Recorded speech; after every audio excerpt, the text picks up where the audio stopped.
hello and welcome to the English live stream on Thursday. We're here to help you with your English, and hopefully by watching this, you're going to improve your vocabulary. And if you join in with us, you'll improve your English in general. Now, if this is your first time watching, well, let me introduce Lynn first. Lynn, puttitlikethis.com. Why don't you introduce yourself to people who haven't seen you before? All right, thank you. Well, my name's Lynn, and I have a website which is at puttitlikethis.com. Put It Like This is the name of my little business, and I'm an online English teacher, and I specialize in trying to help people find their own voice in English. That's why I'm called Put It Like This, because I want you to put it like the way you want to put it in English. Because I think when you study a foreign language, sometimes you find that you don't feel that you can express yourself the way you really do in your native language. So sometimes I like to work with people to try to find their own voice in the foreign language. Obviously, it's going to be different because it's not your native language, but I want people to feel comfortable in expressing what they really want to express. So generally, I tailor-make courses rather than using like standard formats of the courses. I try to find out exactly what it is you want to do with your English, and then we focus the course specifically on that. But all my classes are online, and I have lots of different types of students. I have teachers of English who want to refine their own English, their pronunciation, etc. I have business students who want to present and have to work in English quite fluently. I have students who want to get an English exam so that they can study in a foreign university. So all sorts of things. If you go to my website, puttitlikethis.com, you'll find out more information of the types of course and how you can contact me. And then if you haven't met Craig... Well, no, before me, are you taking a break over Christmas? Will you be available for lessons during the Christmas period? No, I am taking a break over Christmas. I'm teaching for another couple of weeks, but then over the Christmas holiday and the New Year, I'll be taking a break, yeah. Right. Well, a webpage that will not be taking a break over Christmas because it's always online is mansioningles.com. Now, especially if you're a Spanish speaker, you might find this website interesting. It has courses that are free, lots of material for you to improve your English. So check it out, especially if you think you need a little bit of help with English from a Spanish perspective. And we also have a podcast which has a Spanish name, but we don't speak much Spanish on the podcast. It's weekly, and I do that with a good friend and ex-colleague of mine, Reza. And you can find that podcast at inglespodcast.com or wherever you listen to your podcasts. And if you want to practice your speaking, which unfortunately you won't get a chance to do that here on this live stream, but if you want to improve your conversation skills, go to my website, englishcraig.com, and there you'll find information about courses I do over Christmas and in January for group conversation classes online.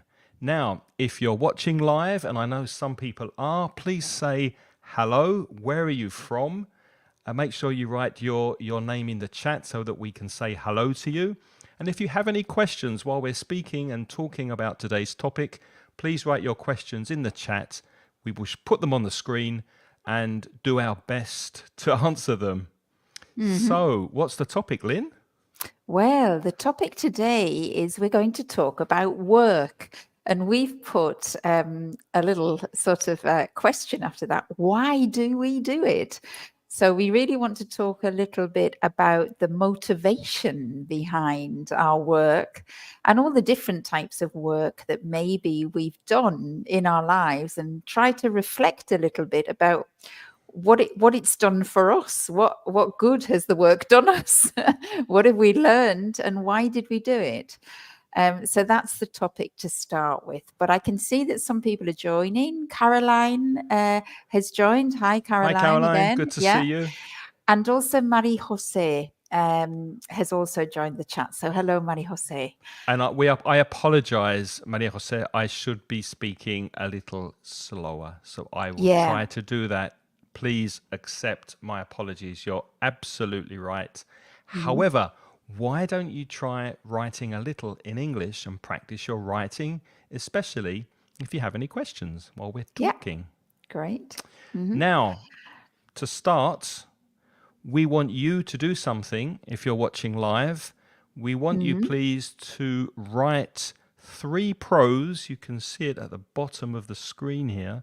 Oh, yeah. 3 advantages and 3 cons or 3 disadvantages of part-time jobs for students. Maybe you remember when you had a part-time job, if you did, at university or college, or maybe your children are at the age where they're working part-time or they're about to work part-time. So what are the good and bad things about part-time jobs for students? Hmm. Please And write those while in the you're chat. thinking about that and maybe writing your answers, maybe Craig and I will just keep talking. Craig, did you have a part-time job when you were a student or when you were at school? Yes, What did you I do? I was a paper boy. Ah, I think you Now, should explain what that is I because it will. doesn't exist anymore, does it? No, it doesn't mean I was made from paper. It means I delivered newspapers. I took newspapers to people's houses. Do you remember newspapers? Before the internet, we had newspapers that we read. Well, I used to take them to people's houses because my parents had a newsagent's shop, which Ah, is a okay. shop that sells or sold newspapers and sweets and chocolates. So I worked for my dad. He gave me some Hmm. money, and I delivered newspapers every day But before that before school. I was going to say that was a difficult job. You had to do that because they used to deliver the papers really early. 5 a.m. in the morning, I woke up. Really? Uh-huh. Yes, and I think that made me allergic to getting up early. Ever since then, I've hated getting up early.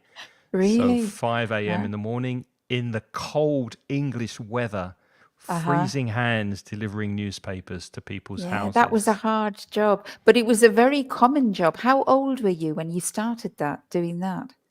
About 14, Mm-hmm. 15, I did it 14, 15, and Mm-hmm. possibly 16. So 2 or 3 years. Mm-hmm. Yeah. Because I remember when I was younger, some friends of mine had jobs delivering papers because I think that was one job that you were allowed to do when I was younger. You couldn't work in a shop properly, like a proper job. You couldn't have a proper part-time job until I think you had to be 15 and Hmm. 3/4. But paper jobs for newspaper deliveries, you could be younger. Yes. I think because I had some friends who at the age of 12 delivered papers, Hmm. and that was something I really wanted to do, but my dad said no. Did you have a Um, part-time job at all when you were yes, I studying? did, but only the first job I got was when I was 15 and 3/4. What was it? I worked in a supermarket and I worked On the on the cheese cheese counter. counter. I My think you favorite mentioned, I all-time think you've job was mentioned that. working I on the remember that. cheese counter. It was my first job and I absolutely loved it because I love cheese. Uh-huh. Yeah. Hmm.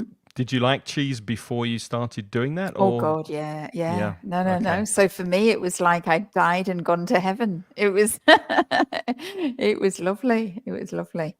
But so I suppose you would say the early morning, the time was a Hmm. real disadvantage of your part-time job, the time. Yeah. Yeah, the weather, because obviously it rains a lot in the UK, and I was on my Hmm. bicycle, so delivering papers in the wet, in the rain, at 5:30 in the morning, 6 a.m. before school, when it's really cold. Yeah, not a very nice job. Not the Hmm. worst job I've had, but definitely not a very nice job. So that's definitely a Hmm. disadvantage of that Hmm. job. Were there any disadvantages to working on the cheese counter in the supermarket? There wasn't for me, not at all, because I loved it. I loved it. But I did in the supermarket. Sometimes they would put you on another counter. Uh-huh. And there was one that I was dreading. Dreading is when you are not looking forward to doing that job. And I was really quite frightened about it. And I was dreading that they would put me on the butcher's The meat. counter, the meat counter, where you had to touch the raw meat, Hmm. because I was terrified of that. But I was very lucky in the 2 years I worked there, they never put me on the meat counter. I worked on I worked on the checkout, I worked on the bread counter, I worked on the fruit and vegetables. I worked on the sweet counter. That was a good one as well. The sweets, pouring the little sweets in the packets. I loved that. But fortunately, they never put me on the meat counter. But I was dreading going on the meat counter. I would have really had a bit of a problem with that when I was the age that I was then. Maybe now, not so much. But when I was that age, I'd never touched raw meat. So Hmm. no, I didn't want to do that. Mm-hmm. And what about you watching? Did you have any part-time jobs when you were a teenager, when you were studying? Mm-hmm. What do you I think? think What are, yes. Paloma said she also worked part-time in a supermarket. Uh-huh. Oh, okay. Mm-hmm. Yeah. And what were the advantages and disadvantages, Paloma, of working in a supermarket? Uh-huh. Caroline And then says, I had a part-time, sorry, a full-time job when I full-time job. studied. Full-time Oh, job? Oof, that's hard. The pros were having enough money to live independently, knowing for what I studied, and the mm-hmm. proud feeling I had after every semester that I managed it all. Yeah, the sense of Wow, Caroline. achievement. That really is an achievement, though. I think studying with a full-time job Yeah, is a tough. really, I mean, wow, hats off to you. Well done. Chapeau. Very How hard. many hours did you work as when you were studying, Craig? I When think you it were was at school, how probably many hours? probably 2 hours. Yeah, I'd do the paper round. It's called a paper round, and then come back, have breakfast, and go to school. So Monday to Friday. Oh, and Saturday morning as well. So 6 days a week. So 12 hours. Uh-huh. Yeah, yeah. Yeah. I had other jobs when I was a student, because after my supermarket job was when I was at school. And then when I went to university, I worked in bars. And when I was doing my master's, I worked in a shop again. I worked in Burberry's, which was like a luxury clothes shop Clothing. in Yeah. London on Regent Street. And in all of those jobs, though, I worked only usually it was 8 hours a week. And if there was a special need, maybe 12 hours a week. But I never worked more than 12 hours a week when I was a student. And I thought that was a very good amount of time, Good actually. balance. So Yeah. it was a good balance, I think. But doing like maybe you did 12 as well, but for Caroline doing, wow, a full-time job.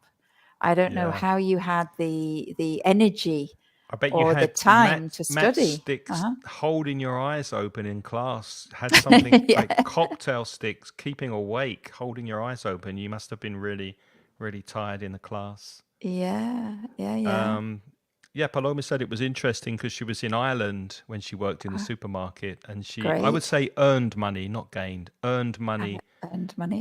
earned money to pay the classes. Yeah, Mm-hmm. yeah, that must have been Uh-huh. nice working in Ireland. We've got Uh-huh. some cons from Caroline. The cons were not Yeah. having time, yeah, of course, for friends and hobbies. Not having time if you're working full time and studying, and the stress to get to lectures after work. Yeah, that must have been tough. How long did you do that for, Caroline? How many, And was what it was your job, years? Caroline? What was the full-time job? What were you doing? Because also, I mean, there's a difference. We're going to talk later about full-time jobs, but there's also a huge variety of jobs, and some of them can be extremely stressful.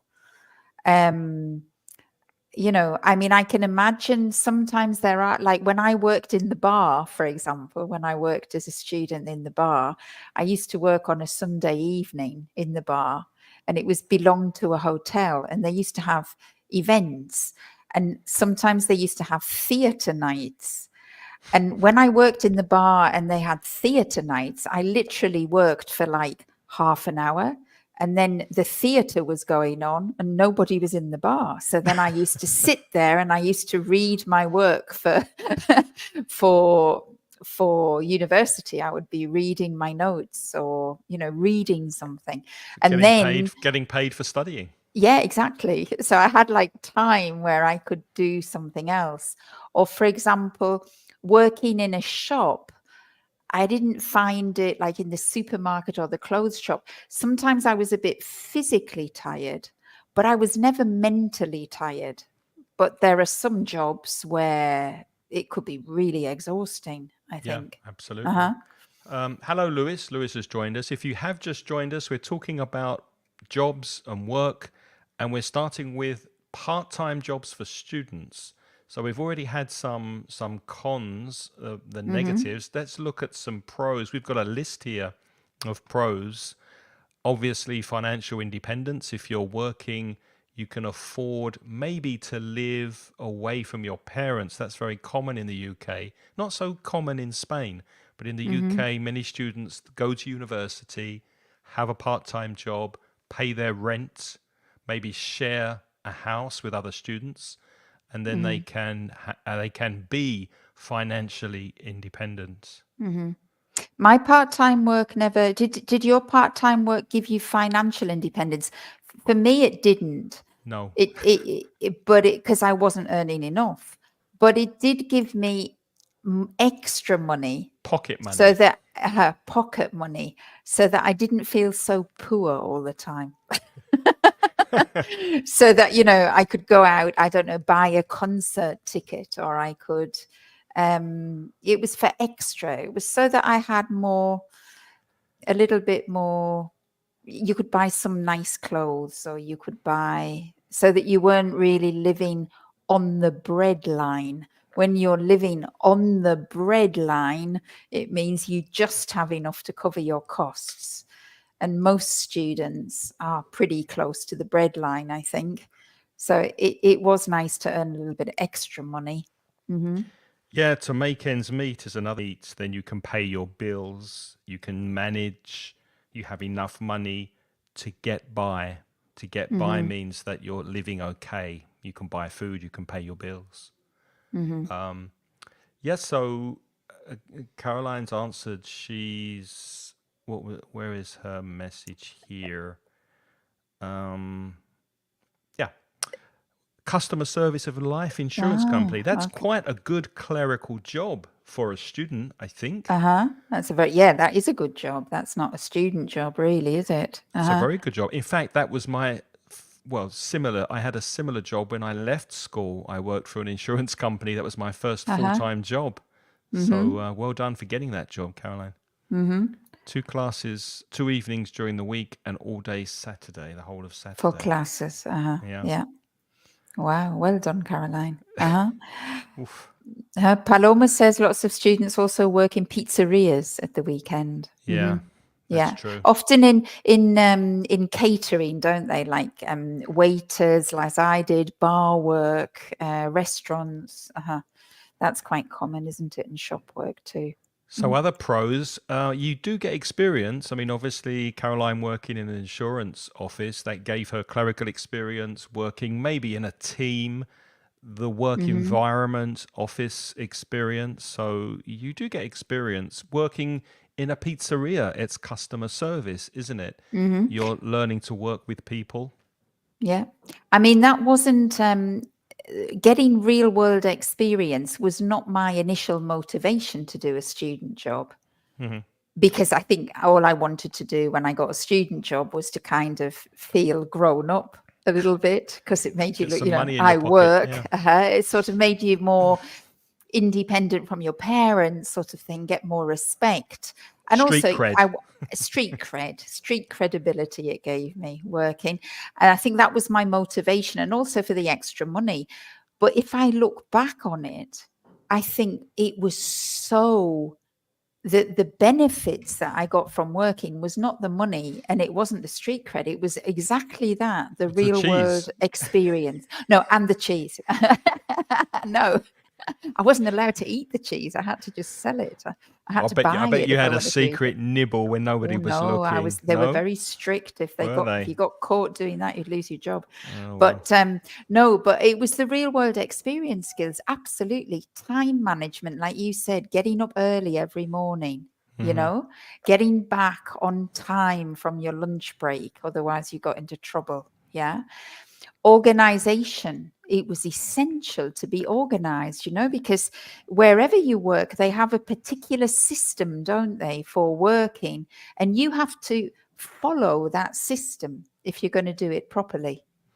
Yep. Even if it's in a bar or I remember older bar workers, telling me off. You shouldn't do it like that. You do it like this. Yep.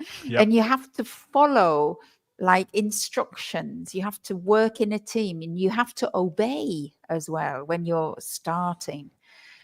And that's all very good experience, I think. Yeah, I agree. Absolutely. Which is undervalued, really. And I think when you do leave university and you go for your first job, or leave school and you go for your first job, it does give you that word credibility again, cred with your potential employer. Because if you have had a job while you've been studying and you've held down the job, the phrasal verb to hold down a job means to keep it, not to be fired or sacked because you're late or you can't work in a team. So just showing on your resume that you've actually had a job while studying, I think is a very, very good thing to do, good thing to have. So No, resume absolutely. building or CV, it looks good on your CV. But again, I think that's very modern now, though, isn't it? I think I mean, I know I'm old, but when No. I went to work as a student, nobody was really talking about, oh, it looks good on your CV. That's a very modern thing now. I think that, you have to prove. In Spain, I know my daughters, they have to prove, they have to have something to write on their curriculum. You can't just finish your studies and have no work experience. Yeah. Otherwise, you can, lots of people do, but it puts them at a big disadvantage, I think, when it comes to competing for a first job. So the earlier you get experience now, the better. So a lot of people take jobs just for their CV, not because of the money, not because of the financial independence, or they probably don't think they'll get very much real world experience, because you don't, when you take a part-time job, you don't, I knew when I took a part-time job on the cheese counter that I didn't want to spend my life working on a cheese counter, because I had other ambitions. Yeah. There was nothing wrong with the job. I think I could have been very happy all my life on the cheese counter, actually. Yeah, But, certainly. it's a perfectly good and respectable job. There's no problem with working on a cheese counter. But at that age, that wasn't my vision of what I wanted to do with my life, Yeah. Yeah, good. So, yeah. What else do we have here? Work ethic. Well, we've mentioned that. I think goes together with arriving on time, working in a team, holding down a job. There's that phrasal verb again, keeping a job, and sense of responsibility and personal growth, because it's all good. And what I wanted to mention before was not only a job these days looks good on your CV, on your resume, but also maybe volunteering. If you volunteer in a care home, for example, or you do some work to help the community, not paid work, but you volunteer your time, I think that also looks very good on a CV. And I added that thing about personal growth because this is something that I've been reflecting on when I think back to my experiences, and I think, how do you know, there's a lot of soft skills that we don't realize that come from having these kind of experiences earlier. And Maybe what we I should mean, explain soft skills in case soft anybody skills. So doesn't a know. soft skill is something that you don't learn at school. It's not an academic subject. For example, confidence in yourself, you know, learning to have self-confidence, learning to lose, if you're a shy person, overcoming your shyness, you know. Hmm. I think self-confidence is really important now because so many people are having problems with mental health, you know, especially young people. And you read about it a lot, don't you? And you see it. There are a lot of young people who have mental health problems. And a lot of those health problems, I think, come from lack of confidence, you know, in themselves, feeling of external pressure. And Hmm. I think that when you do get a job early on and you're exposed to all of those things, so like the time management, the organization, the communication, the teamwork, it can give you, without realizing it, it gives you a huge amount of self-confidence. And I think that that makes you in your character quite resilient later. Hmm. When resilient means that when you have difficulties that you can you have some strategies where you can help yourself, you know. And I think people overlook those, you know, and I think they do come from being pushed when you're earlier into maybe sort of a little bit out of your comfort zone, but with a support network, obviously, like a good boss, a good employer to try to support and help you. But they are situations where you can grow a lot, I think. I agree. Even maybe a bad boss or a work colleague that you Hmm. don't get on with, that you Yeah, don't like, it learning to they're deal with life that lessons. situation and still do Exactly. your job well is Yeah. a life lesson. Absolutely. Yeah, absolutely. And it gives you that sense of confidence, no? And they're things that you don't learn in school. Uh-huh. Caroline's asking, how do you call, what do you call, what do you call, or how do you say? What do you Hmm. call a professional formation training where you Training, don't not go to formation. university? Mm-hmm. In Germany, you learn on the job and you have to go to special schools where you learn the theory for that job. Mm-hmm. I think Um, she's talking about apprenticeships and hmm, night school. I know my dad, he didn't go to university and he was an apprentice. At first, he was an apprentice electrician. So he worked for a company, but he just followed the real trained electrician and he received instruction on the job. And then I think once or twice a week, he had to go to night school. Uh-huh. I think now they call it training college mhm. and they go for like one day and that's where they receive the academic instruction, and so it's a combination of the two things, but the majority is learning on the job. Hmm. I don't know if it's still done in the UK, but when I lived there a long time ago, they Hmm. had something called day release, which you could Yeah. work maybe for uh a plumber or an electrician or a company. And one day a week you went to college hmm. and you learned the trade or the theory of the Hmm. trade or the profession. And then the rest of the week you were on the job actually working for the I person or think for the. that's what they do now still, They still do Craig. it, do they? My dad was like much older. And when my dad did it, the companies wouldn't give you a day off. So my dad had to work Monday to Friday and then he had to go to the school at night. But now I think the deal is that you go to the school during the day, one day a week, 1 or 2 days a week. Yeah. Uh-huh. So yeah, that's it, Caroline. Thanks for the question. If you have any questions, write them in the chat and we will get to them as we go along. Let's look at some cons, some negatives that we've thought of for jobs, part-time jobs for students. Distraction. Maybe you're distracted because you're working maybe too many hours, and you get exhausted and burn out. You burn out from working too many hours, or you just can't study. You can't focus. You can't concentrate on your university course or college course because the job is taking up too much of your time or too much of your mental space. Mm-hmm. You just can't keep your brain focused on the studies. Could be a problem.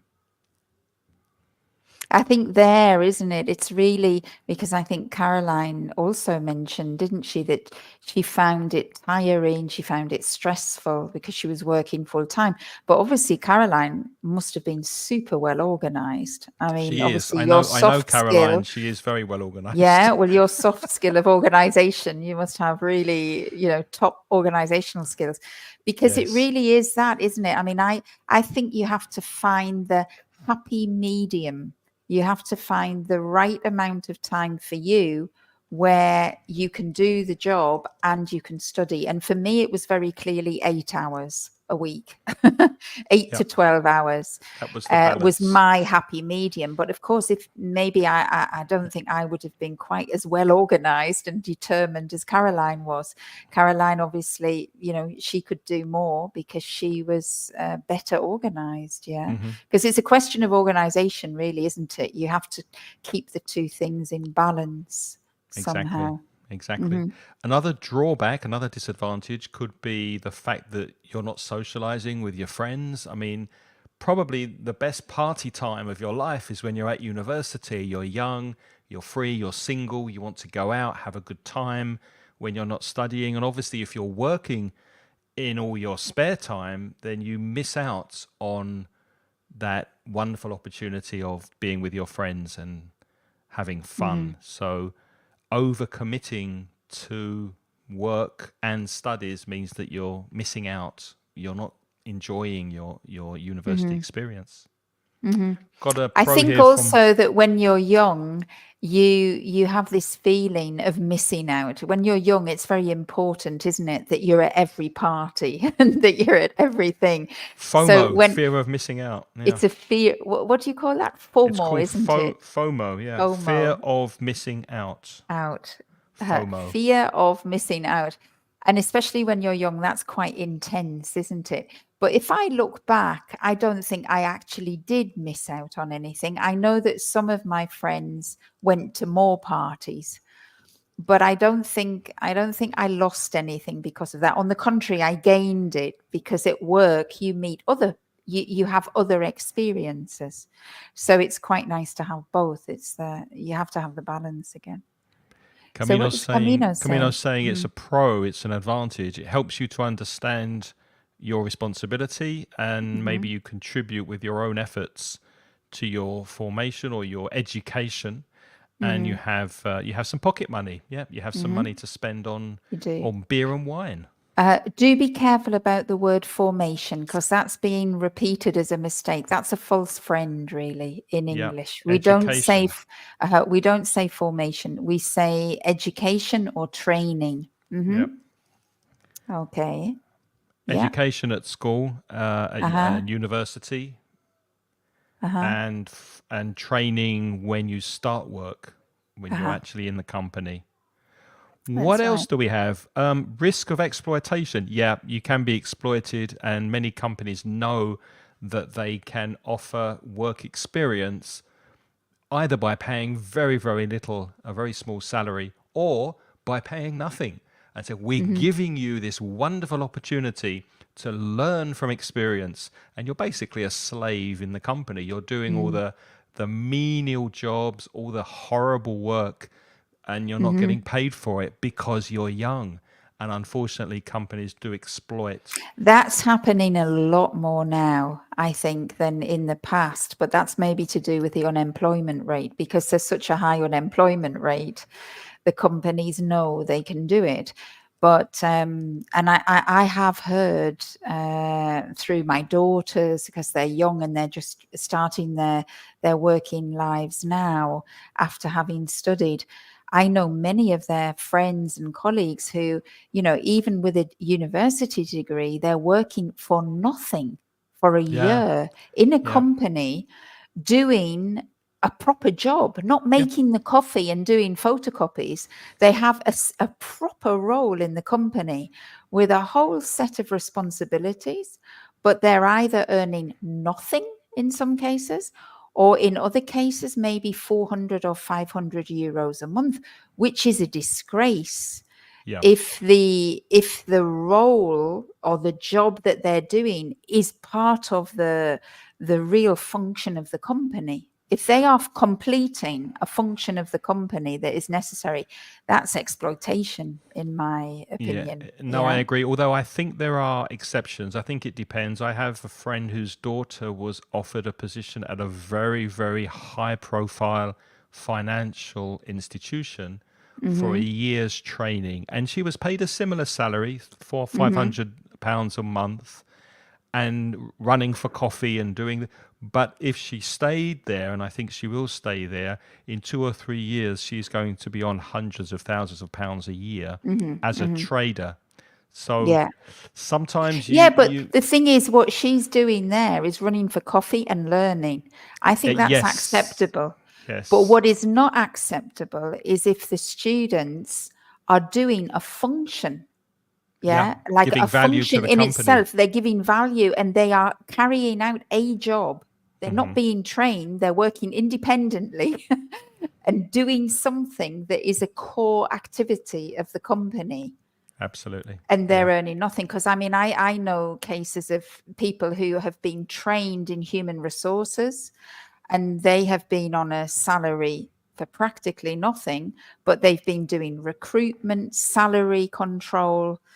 They're doing everything, like the whole function alone, and earning nothing just for the prestige of being in the company for a year. Exactly.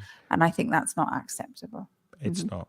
Question from Caroline. Good question. And what is formation? Because it does exist in Mm-hmm. English and it comes from the verb to form something or to make something.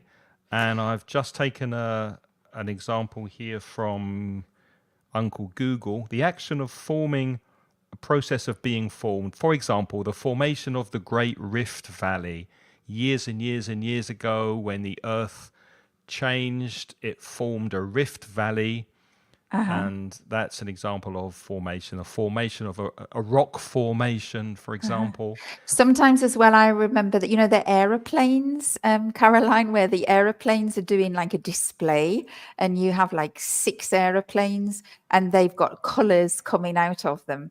They are flying in formation because they're in a certain pattern. So that's also called a flying formation, Hmm. of planes when they're doing these display events. Uh-huh. Exactly. Mm-hmm. Yeah, and Camino's just Camino made an said, interesting comment. The last one. oh, the last one. She said she started that way in her company, and in less than 3 months, she got a good job. But she didn't have to make coffee for anyone. Fantastic. That's the way it should be, Camino. Yes. I think that Or that is absolutely acceptable. I think that's really, really the way it should be done. Unfortunately, sometimes it's not like that. or a top tip, if they ask you to make tea or coffee, make it very, very badly and they won't ask you again. That's how I don't do any work at home, and my wife does it Uh-huh. all because I just do the washing badly and she doesn't ask me again. Well, Craig, it is also, I'm ignoring that. That's not good. That's not It, true. That's not that's true. not true. I think it's also, when you get asked to make coffee and tea, it's also an important life lesson, you know? Making a good cup of tea is a very important life Well, for lesson. you, and also learning how to wash up. But it's also a life lesson because I think there is something for the fact that, nobody should be too good for anything. I think it's bad if it's only the junior people who always have to make tea, but there's nothing wrong in making tea for people. No, Mhm. it's a nice thing to do. It's a nice thing to do, and sometimes it's a function. If you're having a team group work and we need refreshments, somebody's got to go for it. So I think it's not a bad lesson, to realize that you're not too good for anything. But obviously, if that's the only thing, then it's not so good. It's not so good. Emetic. I'm not sure what you mean, Camino, by emetic. Do you know, Lynn, emetic? No, but Can I you? hope it's negative, Camino, because that comment he made about not washing up deserves deserves a negative approach. Let's look at some Maybe you questions. can explain, Camino, what you mean by Let's that. look at some questions. Would you say you live to work or work to live, Lynn?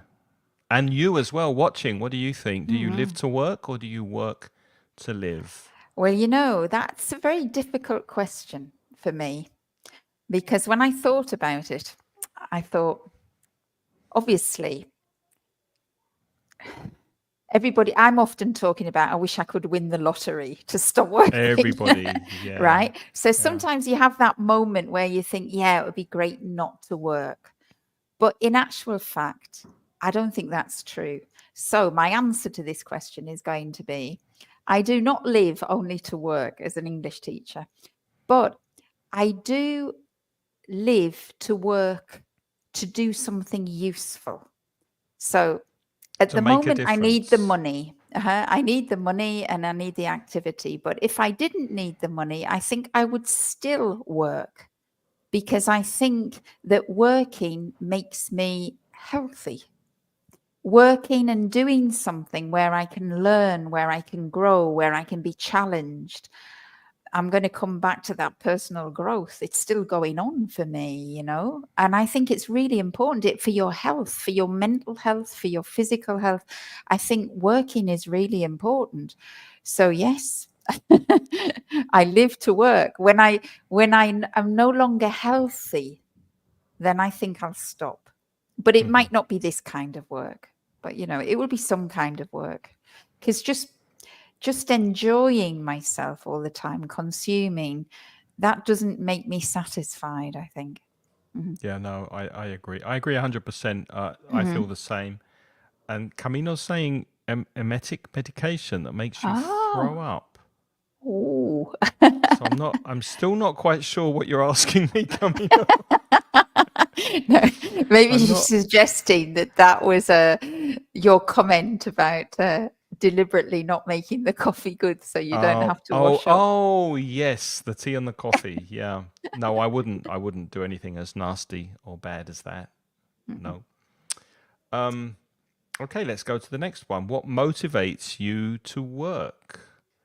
We need to hear from you guys as well. Please tell us what you Yeah, think tell us about. what Do you you work think. to live or live to work? And what motivates you to work? Is it only money? I think it's been shown, Daniel Pink wrote a very good book about it, that money is a very bad motivator.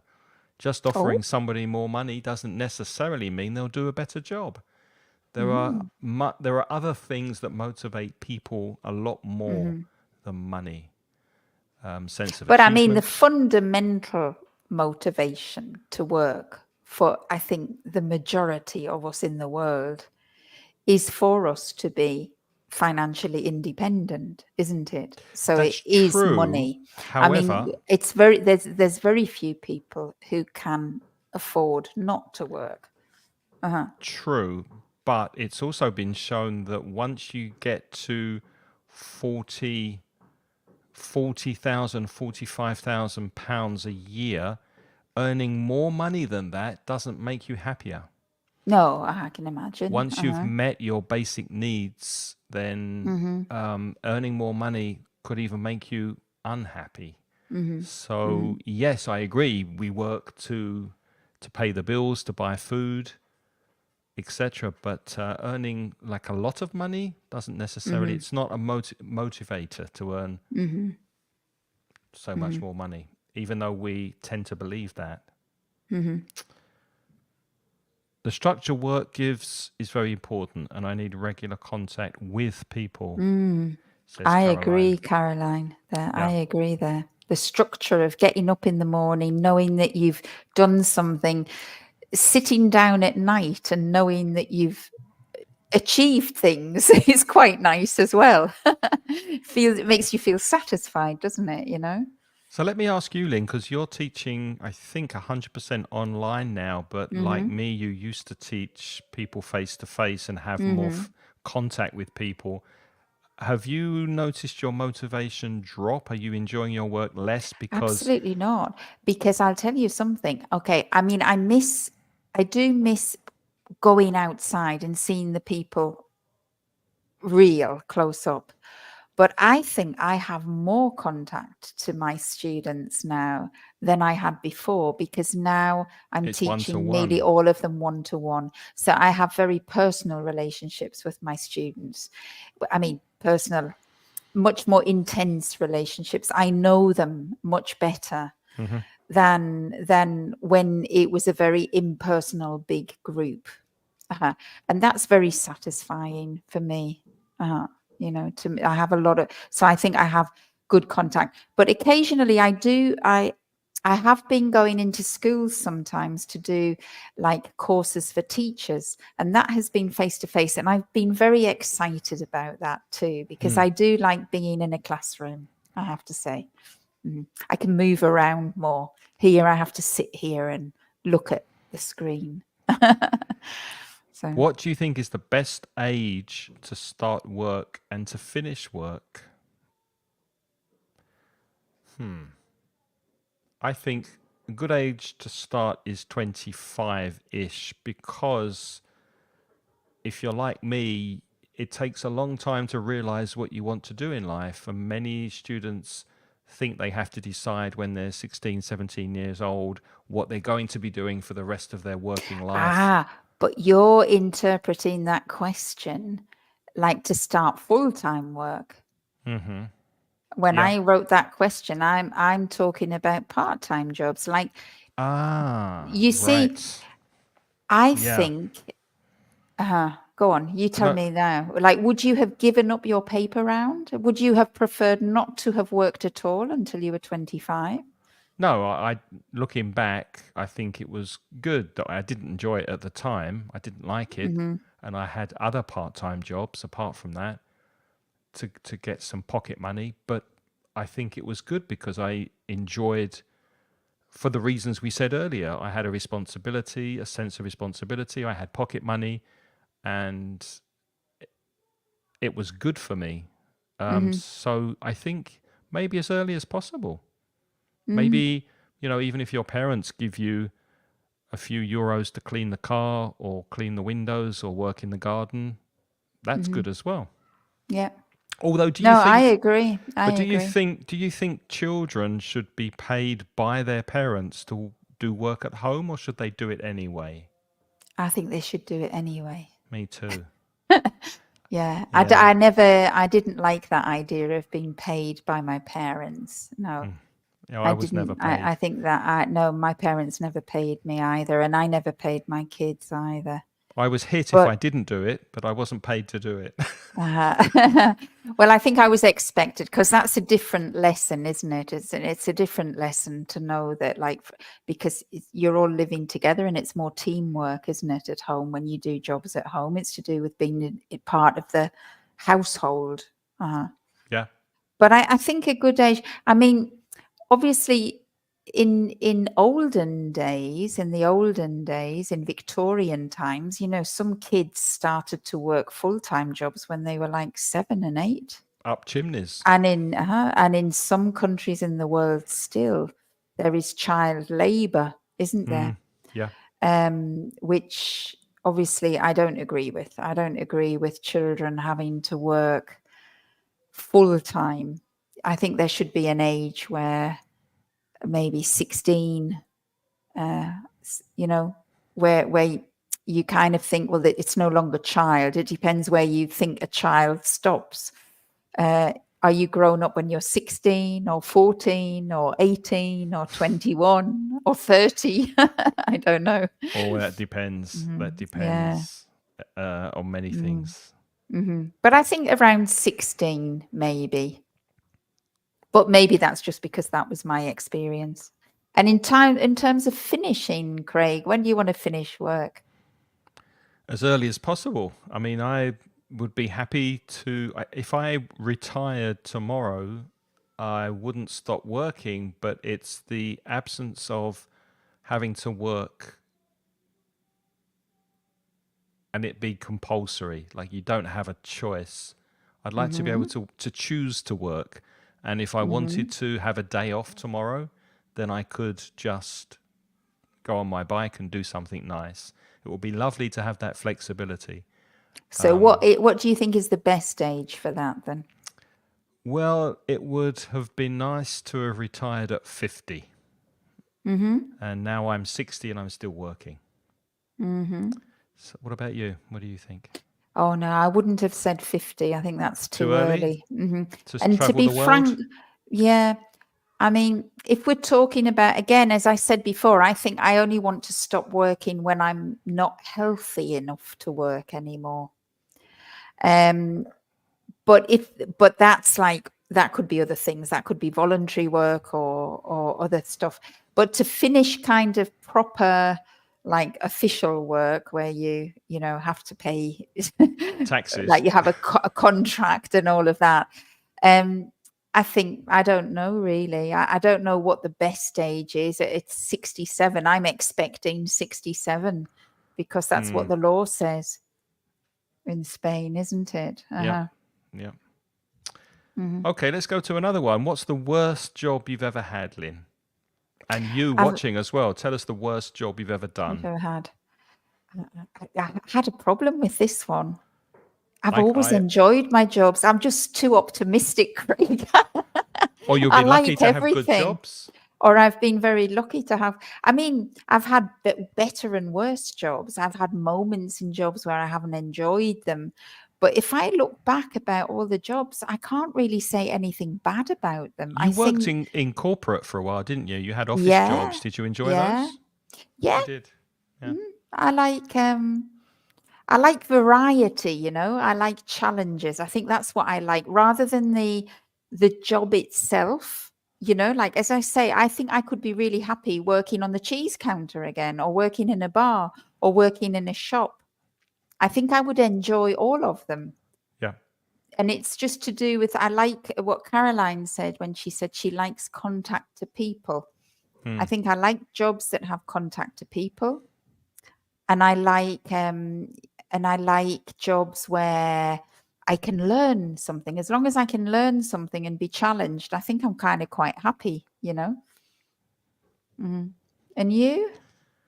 I've had I've had many jobs, but two that stand out as being particularly horrible. Once I had to sort coat hangers. When you hang up your coat in the wardrobe, you've got a coat hanger. And my father had a friend who sold them, but he got them from shops that just threw them in a big bag or a big box, and I had to sort them out into groups of 10 and put elastic bands around them, and then he resold them. And I did that for 7 hours a day for 6 weeks one summer in a basement in London with no windows. On my own, with nobody to talk to, only the radio for company. And it was so boring and so monotonous. And the only reason I did it was to earn some money to go on holiday with my friends. And another really bad job I have a cousin who was an accountant. And my dad wanted me to follow in his footsteps, which means to also become an accountant. And he sent me to work in his office for six weeks as well during my school holiday, so I could learn what it's like to be in an accountancy office. And it was boring, it was dull, I hated it. I wanted to be outside playing football, and that really convinced me that the last thing I wanted to do was to be an accountant. So it was counterproductive. So those two jobs. Well, it wasn't counterproductive. You learned, didn't you? Well, I mean, I learned what I didn't want to do. You learned what you didn't want to do. Yeah. Exactly. It was so boring. Yeah. Camilo said, sounds like a story from Dickens. It was like Dickens. Yeah. Yeah. It was horrible. Caroline's got a good one too. One holiday job I had was to empty the dustbins in the streets and to do gardening of official greens. The worst was that it was so hot that summer and we had to start at 5:30 in the morning. Wow. Yeah. Yeah, I mean, there are jobs that are physically very, very challenging, I think. And as you say, it's really the conditions as well, isn't it, Craig? Like when you were if you were Yeah. in a basement and it was dark Yep. and No windows, no stuffy, windows and no the air. conditions can make it horrible. Yeah. That's true. Hmm. Okay, we have time for Okay. one more. Shall we finish with Hmm. one more? Okay. Oh, this is a nice one. If you could do one job just for a day, what would you do? So something that you could do just to see what it's like to do this Uh-huh. job. All right, What would you please, choose? please, everybody who's connected, tell us the jobs. It would be really good to find out what jobs you would like to do for What's one your day. dream job that you could do for a day? Uh-huh. And don't say win the lottery. That's not a job. Present the lottery. No, that would be a horrible job. I don't think I'd like to do that.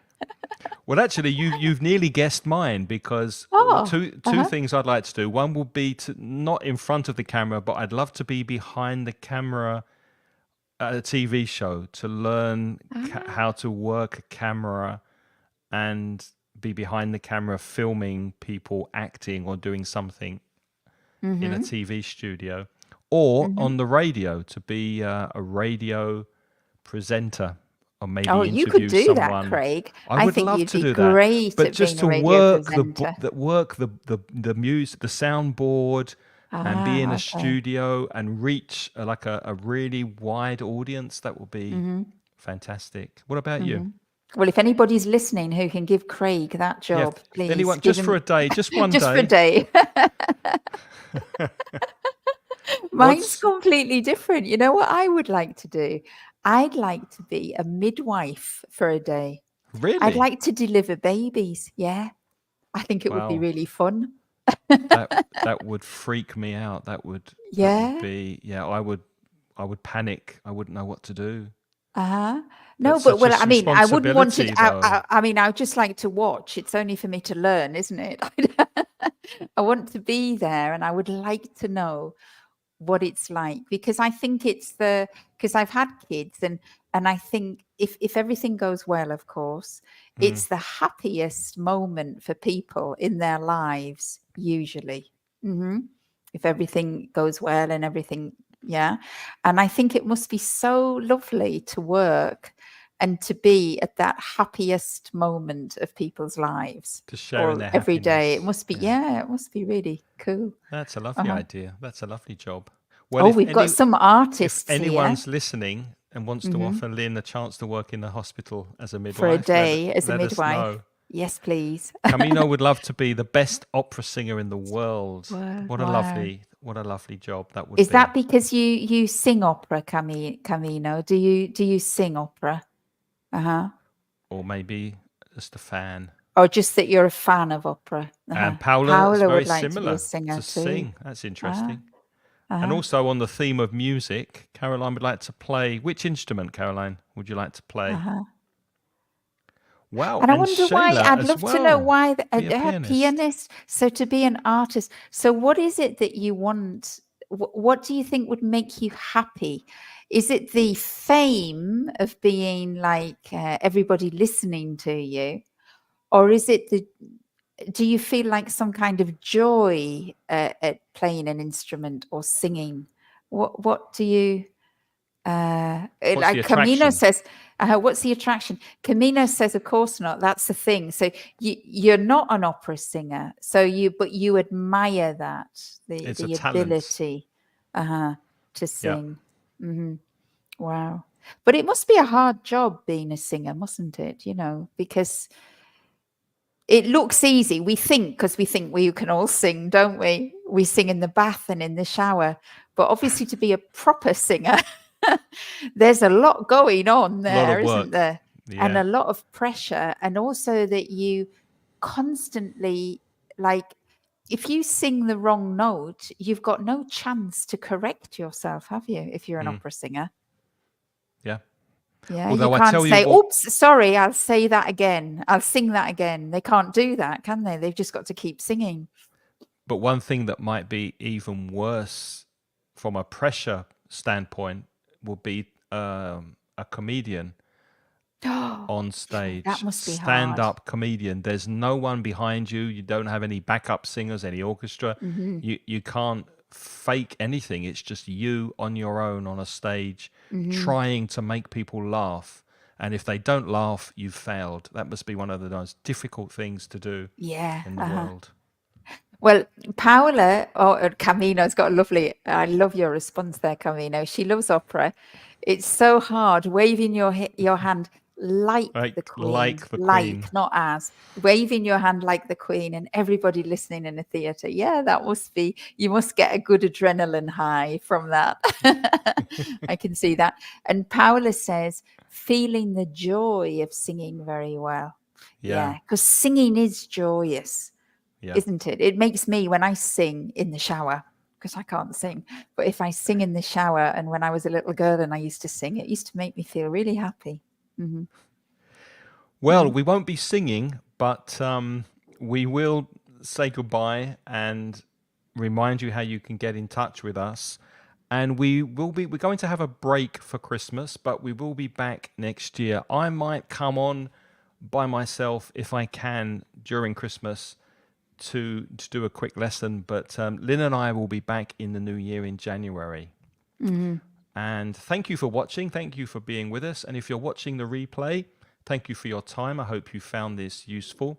We'll quickly remind you where we're from. So I'm Craig from mansioningles.com, and that's a website mainly for Spanish people, although there are things there if you're not a Spanish speaker, courses and lots of material for improving your English. If you prefer studying with podcasts and listening to podcasts while you're singing in the shower and multitasking, then inglespodcast.com is a weekly podcast that will also help you with your English. And if you're interested in conversation and improving your fluency and your spoken English, this website, englishcraig.com, is where you'll find my contact details and more about my courses online. Lynn? And then I only have one website. It's putitlikethis.com.